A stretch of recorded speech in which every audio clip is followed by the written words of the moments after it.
Saya petani milenial mengajak kita semua untuk menggunakan paket Bioazwar Teknologi, solusi cerdas petani masa kini. Saya bangga menjadi petani.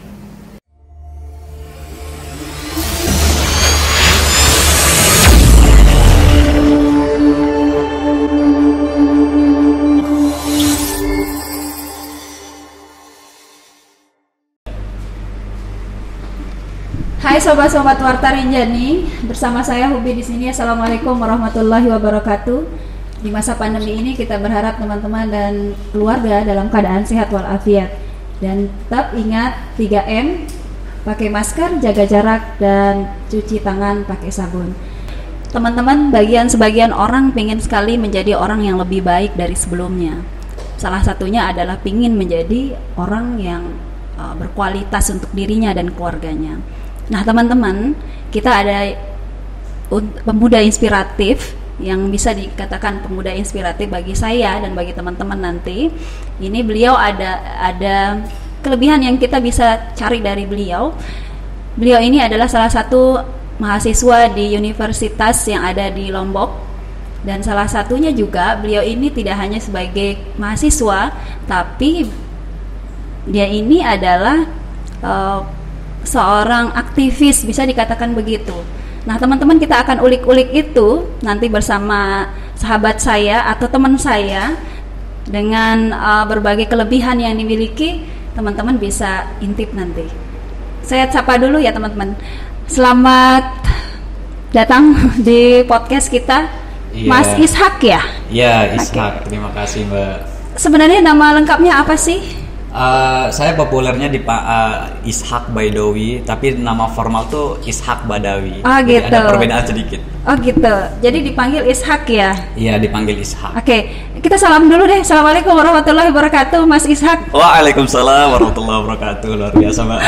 Saya baru ketemu dengan Mas Ishak kali ini dan tidak pernah kita ketemu sebelumnya ya. Iya betul. Ya. Tapi ini akan menjadi salah satu podcast kita terspesial bagi saya karena baru kali ini saya podcast untuk anak muda yang inspiratif nih. Amin, amin. Ya, semoga bisa inilah. Ya, semoga teman-teman juga terinspirasi nanti ketika ada cerita-cerita yang inspiratif bagi kita dari Mas Ishak nanti ini. Ini Mas Ishak, Mas Ishak di mana nih? Ceritakan dulu nih profilnya dulu. Oke, baik. Terima kasih banyak sebelumnya Mbak Hubi dan teman-teman di luar sana.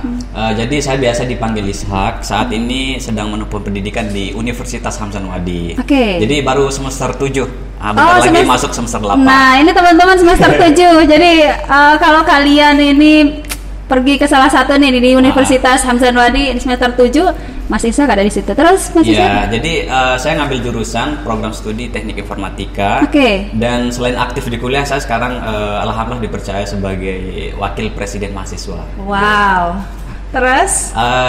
Selain aktif di kampus dan di organisasi, saya juga sambil bekerja gitu ya. Karena kekurangan dan keterbatasan ekonomi terutama menjadi kendala, sehingga ya bisa dibilang terlambat juga nih kuliahnya. Oh, berapa tahun terlambatnya nih? Saya kan tamat SMK itu 2013 gitu Mbak ya. Tapi masuk kuliah 2017. Jadi cukup panjang lah perjalanannya. Gak apa-apa Mas Ishak, yang penting kan kuliah. Iya betul. Dan beri inspirasi untuk teman-teman kita. Lanjut di mana? Di semester 7 jurusan? Teknik informatika. Oke. Alamatnya di mana sih? Alamat saya di KTP sih dari Labuan Lombok gitu ya. Oh gitu. Labuan Lombok, desa Labuan Lombok, Kecamatan Pringgebaya, Lombok Timur. Tapi saya besar dan SD, SMP bahkan di Kabupaten Dompu. Oke. Kalau terkait dengan ini kuliahnya nih mahasiswa, berarti kalau mahasiswa sibuk dengan tugas-tugas kuliah. Masih online? Di masa pandemi ini? Ya, alhamdulillah hampir 60-70% kita kuliahnya online nih dari semester 6 bahkan semester 6. Oh masih 7. Ya? Oke, tapi nggak masalah itu ya? Secara ini memang sedikit ada masalah karena kurang efektif gitu. Karena banyak kendala. Pertama dari sisi ya kendala kota gitu ya mahasiswa ini, kemudian kendala yang lain karena tidak bertatapan langsung dengan dosennya kayak gitu. Oke, itu kalau di akademis ya. Kalau kita lihat dari keseharian Mas Ishak ini dari segi akademis itu kan diceritakan tadi. Kemudian sukanya emang mengulik-ngulik ini teknik kali ya. Ya bisa dibilang gitu karena dunia saya di situ. Oh gitu. Jadi kenapa sih ngambil jurusan itu, Mas? Oke, saya sedikit cerita nih ya. Jadi saya dari SD SMP itu bisa dibilang cukup pedalaman lokasi sekolah saya ini. Jadi saya dulu di Dompu itu SD di sana, kemudian SMP juga di Dompu, dan dulu seingat saya di MTS itu ada nama mata pelajarannya TIK gitu ya, teknik informasi, dunia teknologi lah. Tapi selama saya mempelajari mata pelajaran itu, saya nggak pernah lihat komputer di masa itu karena bisa dibilang sekolahnya sedikit tertinggal ya, karena ini pelosok.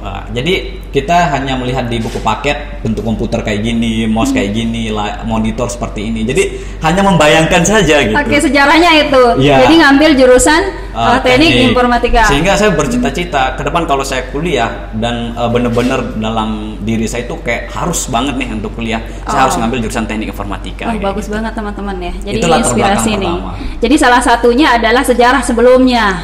Jadi kalau ngambil jurusan ya sesuai dengan sejarah sebelumnya. Kira-kira nih selain itu dari akademis kita kan pasti teman-teman kita banyak backgroundnya di kampus ya.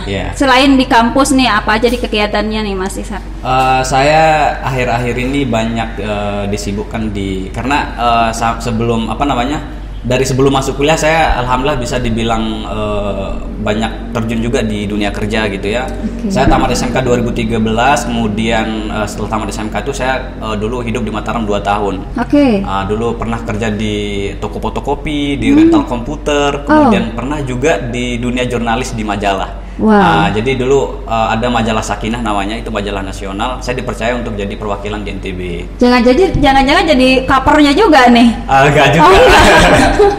Jadi itu dia cetak sekali sebulan, diluncurkan sekali sebulan. Dan waktu itu sebetulnya saya belum ada passion, belum ada background, belum pernah ikut pelatihan menulis dan sebagainya. Tapi Pimretnya bilang kayak memberikan kepercayaan penuh kepada saya gitu. Nggak apa-apa nulis aja, yang penting ada gitu. Nanti saya yang bantu perbaiki, kurang lebih kayak gitu. Gitu. Dari sanalah perjalanan saya mulai suka di dunia penulisan sampai sekarang. Wow, ini salah satu bakal jadi nominasi IC nanti ini masuk. Amin. Ikut ini nggak juara atau pelomba untuk IC gitu? Iya, saya ini jarang ikut lomba-lomba sebetulnya ya. Artinya rajin nulis nih kan, rajin nulis. Iya, kalau masalah nulis sering, terutama untuk di medsos. Ini sering banget saya, hampir setiap hari itu saya nulis untuk caption di medsos, bahkan panjang-panjang. Gitu. Bagus, itu salah satu cara sebenarnya. Jadi kalau pingin nulis ya nulis dulu di medsos. Iya, dan saya di akhir ini hampir 1 tahun terakhir lah ya, saya buat salah satu website tempat kayak menyalurkan tulisan-tulisan saya, karya-karya saya. Bisa dicek di pejuangmuda.com. Wow, apa Mas? Pejuangmuda.com. Ini salah satu nih. Jadi nanti buka medsos, cari pejuangmuda.com. Jadi ada slogannya. Apa Jadi nih? Slogannya itu bergerak, berbagi, dan menginspirasi. Bergerak, berbagi, dan menginspirasi. Jadi nanti anak-anak dibuka. muda itu harus banyak bergerak, kemudian berbagi juga, dan tentunya menginspirasi. Oh, itu maknanya? Iya. Oke. Nah, jelaskan lagi Bang. Jadi anak muda itu tidak hanya sebagai apa namanya ya, kalau bahasa kasar itu sebagai sampah masyarakat gitu kan, sering disebut kayak gitu. Tapi bagaimana kemudian anak-anak muda ini mampu memberikan kontribusi, khususnya untuk anak-anak di kampungnya misalkan ya, untuk desa, untuk daerah misalkan. Jadi sebisa mungkin kita anak-anak muda ini mampu memberikan kontribusi nyata gitu untuk masyarakat. Betul. Berbagi. Bagaimana nih berbagi? Ya berbaginya dari segi apa nih? Apa dari segi ilmunya, atau berbagi memang kita identik berbagi sesuatu yang bermakna untuk orang lain? Bagaimana? Iya betul, saya bisa dibilang banyak bergerak di 2 bidang. Pertama itu enak atau sering berbagi, suka berbagi apa yang saya bisa gitu. Kemudian kedua itu kayak lebih ke kayak gerakan sosial gitu ya. Jadi selama pandemi kemarin saya hampir bukan libur sih, kayak kuliah di rumah gitu selama 2 bulan. Jadi saya waktu itu pulang ke rumah ke Dompu, di tempat orang tua saya di Dompu sana, di Desa Doropeti. Itu kan pedalaman banget nih. Dan anak-anak itu banyak yang nikah dini. Ini cukup memprihatinkan bagi saya, dan itu yang membuat saya kemudian membangun taman baca. Nah, jadi Taman Baca ini saya namakan Laskar Tambora. Dari sana saya mengeksplor diri dan berbagi ke anak-anak di sana untuk kemudian memberikan edukasi agar ke depan kita berharap tidak lagi pernikahan dini, kemudian adik-adik di sana juga banyak melanjutkan studi kayak gitu. Betul, itu salah satu cara untuk membuat anak-anak juga semakin sibuk, tidak hanya sibuk dengan medsos saja. Nah, sekarang banyak sekali anak-anak memang sangat sibuk dengan HP gitu, handphone ya. Tapi Mas Ishak sudah memulai dari itu untuk memberi edukasi untuk anak-anak gitu ya. Tidak hanya untuk anak-anaknya juga, tapi kita juga buat gerakannya untuk orang tua. Jadi orang tua juga perlu diberikan pengetahuan bahwa nikah dini itu nggak bagus untuk keberlangsungan hidup anak-anak ini. Itu bukan akhir ya. Betul. Bukan akhir, tapi masih panjang sekali gitu. Karena yang terjadi di masyarakat di sana itu karena ini pedalamannya, karena pendidikan juga kurang. Jadi bukan hanya pernikahan dini yang terjadi, tapi ini perceraian dini juga banyak terjadi gitu. Sehingga keprihatinan ini menjadi kayak harus berbuat sesuatu. Oh betul. Nah kalau dari orang tua memang mengarahkan kuliah nggak sih ngambil jurusan itu? Iya, kalau orang tua bagaimana nih responnya ngelihat orang tua secara ekonomi sangat terbatas ya, tapi saya selalu meyakinkan orang tua bahwa kesuksesan itu tidak hanya milik orang-orang kaya yang punya uang dan sebagainya, tapi kita juga berhak untuk sukses gitu. Betul sekali. Tapi saya sempat nganggur ya. Jadi tamat 2013, kemudian masuk kuliah 2017. Jadi 2015, 2016 itu saya di rumah ikut bantu orang tua untuk nanam jagung, nanam tebu dan sebagainya. Dan hampir selama saya di sana tuh gagal panen, Pak. Bu. sorry. Jadi itu itu gagal panen. Itu ya sedih lah. Nah sebelumnya nih sebelum kuliah jenjang pendidikannya Mas Ishak di mana nih? Saya lanjut di MTS Zainul Waton. Jadi itu di Dongsu. Iya itu Nahdlatul Waton juga yang punya sekolah NW kayak. Terus di SMA-nya di mana? SMA baru pas SMA baru ke Lombok. Jadi saya di SMK Islam Terpadu Al-Madani di Mamben. Oh, di Mamben. Itu salah satu pondok pesantren yang saat ini bisa dibilang cukup dikenal lah di kalangan masyarakat karena banyak melahirkan hafiz. Oh, di Al-Madani? Iya, para penghafal Al-Quran. Oh, luar biasa. Berarti penghafal dong, Mas Ishak? Kalau saya belum, karena konsepnya baru muncul di akhir-akhir. Dulu akan menuju ke situ. Iya, mudah-mudahan ada. Insya Allah, mudah-mudahan kita doakan teman-teman. Iya, jadi pas saya masuk di sana itu, saya termasuk angkatan yang pertama dulu, jurusan TKJ, Teknik Komputer dan Jaringan. Jadi masuknya. Itu profilnya Mas Ishak sekolah di mana ya, teman-teman? Nah, sekarang di kampus nih, keseharian kampus selain akademis. Selain tugas-tugas kampus, apa ini yang di kegiatannya? Oke, baik. Jadi selain disibukkan oleh tugas-tugas akademik ya, perkuliahan, kemudian di organisasi, karena saya juga aktif di BEM. BEM ya? Ya, saya di BEM. Tugas-tugas buat acara gitu ya, kemudian menyampaikan aspirasi mahasiswa ke lembaga, bagaimana agar kemudian selama pandemi ini semua perkuliahan berjalan dengan lancar, hak-hak mahasiswa juga tercapai kayak gitu. Dan ya sambil bekerja sebagai penunjang nih untuk biaya kuliah kayak gitu. Ya, alhamdulillah ya. Jadi selain kuliah, tapi tuntutan untuk mencari sesuatu juga di luar sana nggak masalah bagi Mas Ishak. Gitu. Ya, jadi begitu orang tua mengizinkan saya ke Lombok, jadi salah satu cara saya meyakinkan orang tua agar saya diizinkan ke Lombok dan melanjutkan studi itu, saya bilang ke orang tua, jadi Bapak nggak usah pikirin biaya kuliah saya pikirin diri sendiri. Jadi saya bilang sampai seperti itu sambil nangis-nangis soal ini sama bapak saya. Jadi selama ini yang biaya siapa, Mas Ishak? Ya biaya sendiri gitu. Wow. Jadi saya sambil kuliah sambil bekerja. Jadi apapun. Luar biasa bangga sekali orang tua. Ya semoga bisa membanggakan orang tua dan tentunya bisa memberikan kemudahan juga untuk adik-adik saya sehingga dia juga bisa melanjutkan kuliah. Anak yang pertama? Iya, saya anak yang pertama. Saudara berapa maksudnya? Saya ada 4 bersaudara, adik saya perempuan semua. Oh, perempuan. Itu yang membuat alasan saya juga untuk kuat harus kuliah kayak gitu. Alhamdulillah ya. Jadi ini berhasil sekali orang tua ya. Jadi mendidik Mas Ishak yang bisa kuliah kemudian lebih mandiri dari orang tua. Ya, artinya bisa mandiri gitu. Nah, terkait dengan itu kita ketahui bahwa teman-teman Mas Ishak ini selain di kuliah, kemudian ada beberapa kegiatan-kegiatan kampus yang di BEM begitu ya. Beliau ini adalah salah satu apa tuh Mas? PR Ambassador NTB Gemilang. Nih, diceritakan ke teman-teman dulu apa sih PR Ambassador NTB Gemilang ini? Iya, jadi PR Ambassador NTB Gemilang ini adalah salah satu program dari pemerintah Provinsi NTB yang dimana menampung atau mencari anak-anak muda yang punya bakat, khususnya untuk membantu pemerintah menggaungkan program unggulan NTB Gemilang gitu. Jadi yang ikut PR Ambassador itu ternyata ini tahun kedua ya diselenggarakan. Saya ikut di yang kedua ini di tahun 2020. Jadi ternyata yang ikut itu tidak hanya mahasiswa yang kuliah di NTB gitu, tapi ternyata banyak juga yang udah selesai kuliah bahkan dari berbagai universitas di Indonesia. Berapa orang mahasiswa yang masuk di si Ambassador tuh? Ada 10 orang. 10 Jadi orang. yang masuk 10 besar dari itu macam-macam nih daerahnya. Dari betul. Jadi saya lanjut lagi yang tadi. Jadi dari berbagai universitas yang ada di Indonesia, tapi putra-putri NTB itu boleh ikut pemilihan PR Ambassador NTB Gemilang gitu. Jadi kemarin tuh saya ikut seleksi itu cukup bisa dibilang nggak percaya diri gitu.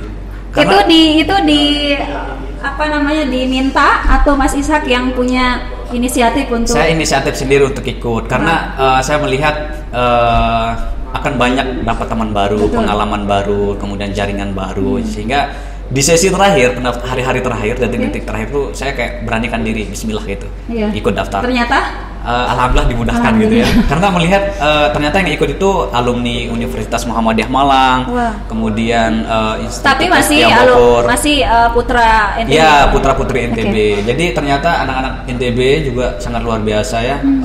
Kita patut berbangga menjadi putra NTB yang ke depan justru banyak peluang nih.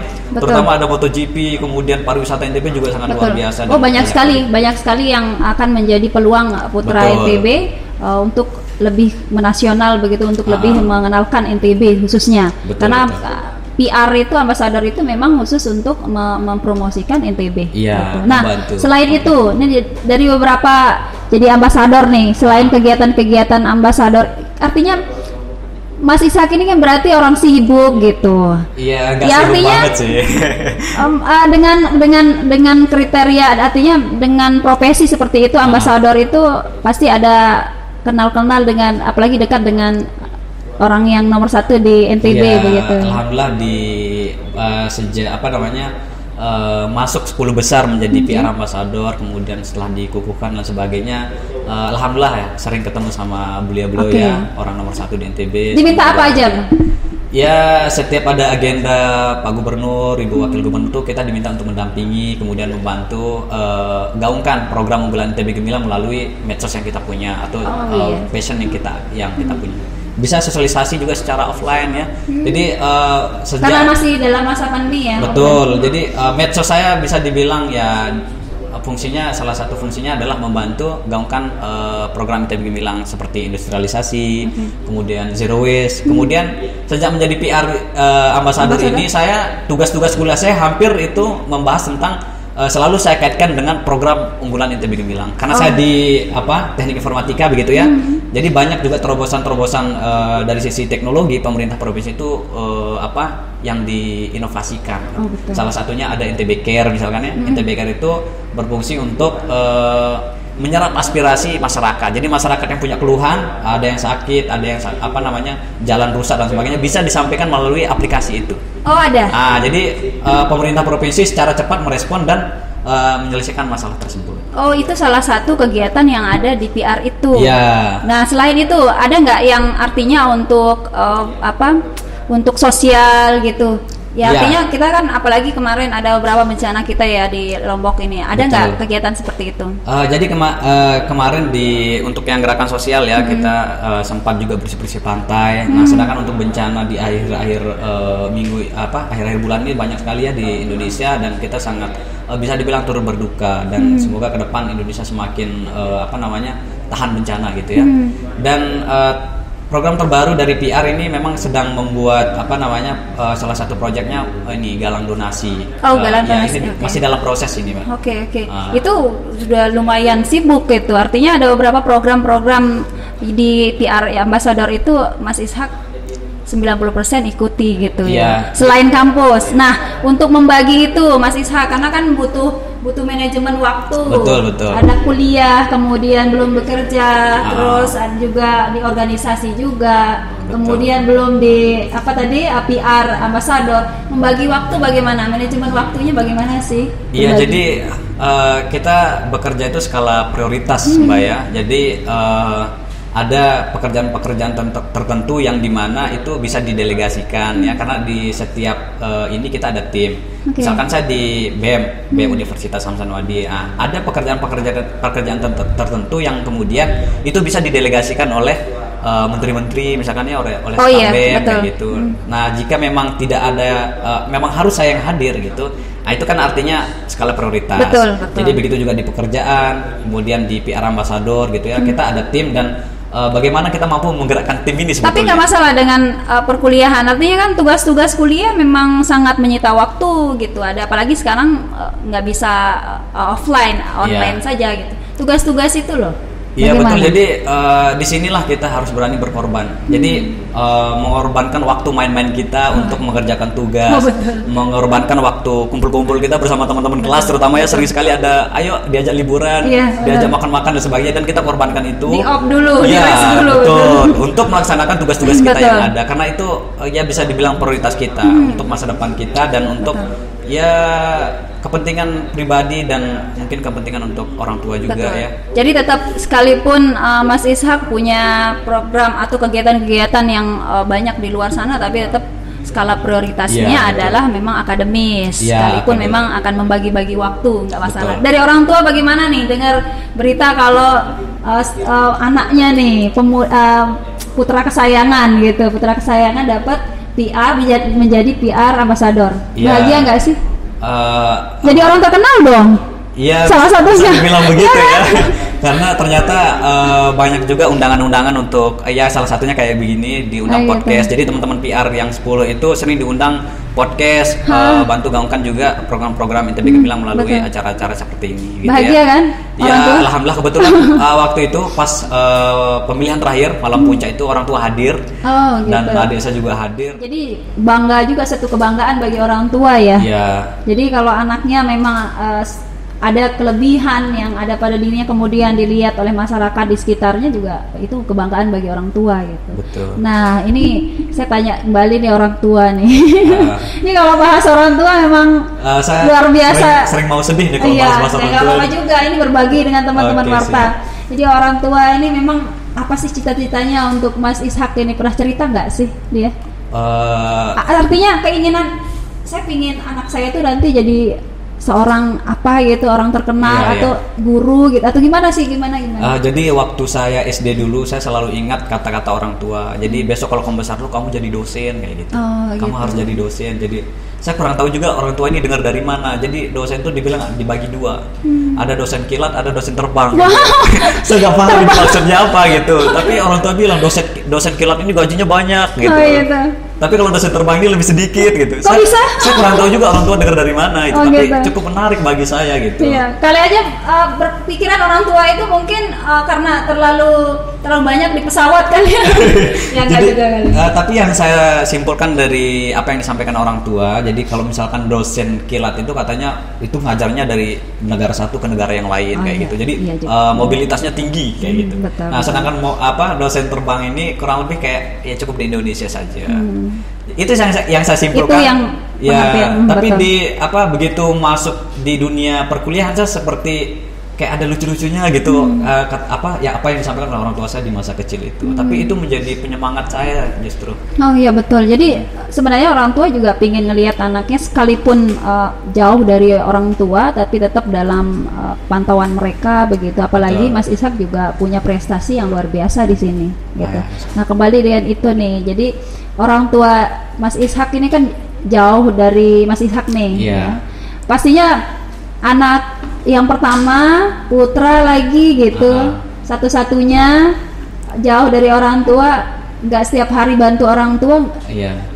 Ada rasa kehilangan kok anak saya di situ nggak ada yang bantu. Gimana sih itu? Kayak kan orang tua juga kerja ya. Iya betul. Iya, bagaimana itu? Iya, jadi setiap kali nelpon ya orang tua bilang, ayo kapan pulang, bantu tanam jagung, bantu panen, bantu ini, gitu. sering itu. Masih begitu ya? Sambil main-main lah ya. Tapi di sisi yang lain orang tua juga bilang bahwa tetap fokus gapai cita-cita, apa yang kamu inginkan, gapai itu dengan cara yang baik gitu ya, dengan cara-cara yang baik, karena sesuatu yang baik, jadi walaupun niat kita baik, cita-cita kita baik, tapi kalau caranya nggak baik ini justru banyak rintangan ke depan. Ya, itu salah satu alasan kenapa saya juga kayak harus nunggu restu orang tua baru kemudian melanjutkan studi. Bisa saja di tahun 2014 atau 2015 tuh saya lanjut studi ya tanpa restu orang tua, mungkin saya kabur aja dari rumah kemudian lanjut studi, itu bisa saja terjadi. Tapi saya berpikir panjang bahwa sesuatu yang tidak mendapatkan restu orang tua ke depan tuh akan banyak ya bisa dibilang celaka, hambatan lah, gitu. Ya. Banyak hambatan yang akan didapat. Dan alhamdulillah saya bisa rasakan sekarang banyak kemudahan lah ya. Jadi saya bilang ke orang tua, meyakinkan orang tua seperti di awal tadi saya sampaikan bahwa Bapak nggak perlu pikirkan biaya kuliah saya akan pikirkan diri sendiri. Kurang lebih kayak itu. Dan karena orang tua mungkin benar-benar tulus ngasih restu kepada anaknya, kemudian sekarang saya kayak bener-bener plong gitu, diberikan kemudahan, bisa bayar SPP, bahkan bisa bantu belanja untuk adik saya di pondok juga, untuk biaya bolak-balik ya lumayan lah, alhamdulillah selalu ada rezeki dan kemudahan. Oke, Mas Ishak, kembali ke kampus nih. Jadi kampus itu kan selain akademis nih, kesibukan dengan tugas-tugas kampus, kemudian tugas-tugas yang lain lah di BEM yang tadi saya tanya nih. Apa nih program-program baru dari BEM kita di sini nih? Ya, bisa diceritakan nih. Saya bocorkan sedikit ya, nggak banyak-banyak, soalnya nanti takutnya bahaya ini. Kenapa? Nanti di copy paste sama yang lain. Sekarang banyak plagiat di luar sana ya. Oh, takut juga. Tapi nggak masalah juga. Jadi tapi kenapa enggak? Tapi karena ini sudah progres, sudah mau berjalan, jadi nggak apa-apa lah ya. Oke, nggak masalah. Jadi tapi bagus juga sih kalau misalkan ide-ide bagus tuh di plagiat ya. Iya benar. Jadi mengawali itu memang penting itu. Betul. Bagus itu sekarang nih dibuka aja. Jadi apa-apa. Yang terbaru kita itu buat program namanya 100 Content Creator Hamzan Wadi. Kita melihat di masa pandemi ini ternyata banyak mahasiswa itu yang punya bakat mau jadi YouTuber dan suka nulis. Jadi secara diam-diam mereka juga kayak latihan buat video, lihat tutorial di YouTube dan sebagainya. Dan ini menurut saya peluang yang sangat besar untuk kemudian kita bantu mereka nanti hadirkan narasumber-narasumber yang paten, yang kompeten di bidang itu untuk membantu wujudkan cita-cita mereka. Ini salah satu program luar biasa. Jadi untuk menggait juga untuk mahasiswa baru nih. Ternyata di Universitas Hamzan Wadi punya program BEM seperti itu. Ya, jadi nanti mereka dikasih 3 poin, sebetulnya 3 poin penting yang akan mereka diberikan pelatihan. Pertama itu pelatihan jurnalistik. Jadi dilatih bagaimana agar bisa menulis, membuat berita, membuat isi dan sebagainya. Kemudian kedua itu pelatihan cek fakta. Jadi pelatihan cek fakta ini penting kemudian karena apalagi sekarang nih pas lagi bahas-bahas vaksin itu kan banyak sekali video-video viral beredar ke masyarakat tuh yang dipercaya vaksin tuh justru bikin sakit dan banyak hal-hal berita negatif yang justru itu hoax tapi dipercaya oleh masyarakat bahwa itu benar. Nah, betul.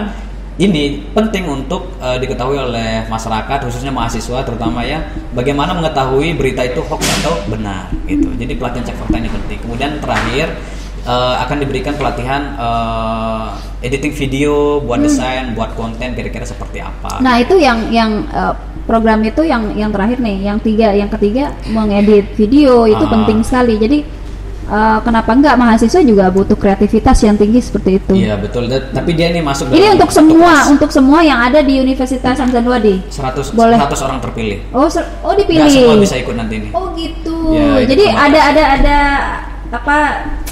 pemilihan gitu ya, ada daftar begitu. Betul. Yang kita lihat punya potensi dan tentunya punya niat sungguh-sungguh untuk mau ikut di kelas ini. Sudah mulai. dalam progres. Insya Allah sebentar lagi akan dibuka pendaftarannya. Dan 100 mahasiswa ini ke depan kita sebar untuk memberikan edukasi dan literasi digital kepada sekolah-sekolah yang ada di Lombok Timur khususnya, dan memberikan pengetahuan lah kepada masyarakat luas agar nggak semua termakan oleh hoax, semua mengkonsumsi berita hoax, sehingga mereka juga selalu berpikir negatif. Oke, itu bagus programnya. Jadi tunggu aja gitu untuk mahasiswa bisa diinformasikan ke teman-teman. Jadi kalau teman-teman mau masuk di Universitas Hamzah Anwadi bisa ikuti program ini. Iya betul. Jadi sekarang karena lagi masa ini ya, dibuka pendaftaran mahasiswa baru. Jadi sedang dibuka nih. Iya, dalam proses nih. Jadi teman-teman mahasiswa atau teman-teman yang baru lulus SMA itu ya, kalau mau masuk kuliah, jadi Universitas Hamzah Anwadi ini menjadi salah satu pilihan gitu ya. Salah satu pilihan di sisi yang lain karena dia dekat, tapi juga punya daya saing ya. Insyaallah punya daya saing yang bisa dan mampu berkompetisi di tingkat nasional. Oke, Mas Ishak, ini terkait dengan semua yang dikisahkan nih Mas Ishak dari awal sampai akhir. Apa sih harapannya Mas Ishak ke depan? Apakah sesuatu hal yang artinya bermakna untuk Mas Ishak dan keluarga gitu? Iya, ke depan saya berharap apa yang sudah saya mulai gitu ya, terutama tadi tentang taman baca yang saya bangun di rumah ini ke depan mampu memberikan kontribusi besar untuk masyarakat di pelosok terutama, karena di sana untuk akses jalannya aja susah, sinyal aja bikin mikir masuk sana. Jadi ini menjadi tantangan saya ke depan ketika selesai kuliah, bagaimana memberikan edukasi dan memberikan ruang kepada anak-anak di sana itu untuk bisa melanjutkan studi kayak gitu. Kemudian saya ingin sedikit berpesan untuk diri saya pribadi khususnya dan kepada anak-anak muda di luar sana bahwa jangan takut untuk bermimpi. Jadi kata-kata mimpi ini sering sekali kayak menunjukkan sesuatu yang tidak mungkin gitu ya. Namanya juga impian, mimpi kayak gitu. Jadi sering sekali itu menunjukkan bahwa sesuatu yang tidak masuk akal untuk dicapai dan sebagainya. Tapi justru orang-orang yang percaya terhadap kekuatan mimpi, justru itu menjadi sesuatu yang mampu menggerakkan dia untuk menggapai apa yang dia inginkan. Jadi semakin besar mimpi kita, semakin besar target kita, semakin besar ikhtiar yang kita lakukan. Oke, itu harapannya Mas Ishak ya. Untuk keluarga bagaimana? Ya, untuk keluarga mungkin agar tetap didoakan ya, karena doa keluarga ini menjadi bekal yang sangat berarti untuk memudahkan jalan kita begitu. Oke, itu harapannya Mas Ishak ke depan. Betul. Semoga terwujud apa yang diharapkan, dan pastinya ketika Mas Ishak mengikuti jenjang pendidikan yang lebih tinggi, kemudian beberapa kegiatan yang dilakukan di sini pasti akan kembali ke kampung halaman. Ya pasti membangun kampung halaman. Ya teman-teman Warta Rinjani, ini sudah lama kita diceritakan nih kisahnya dari profilnya, kemudian apa yang dikerjakan, apa yang program-program kampusnya, apa yang dilakukan di luar sana. Ini menjadi inspirasi kita bersama teman-teman. Jadi kenapa enggak seorang anak buruh tani menjadi orang yang sukses di luar sana. Dari saya sekian. Assalamualaikum warahmatullahi wabarakatuh.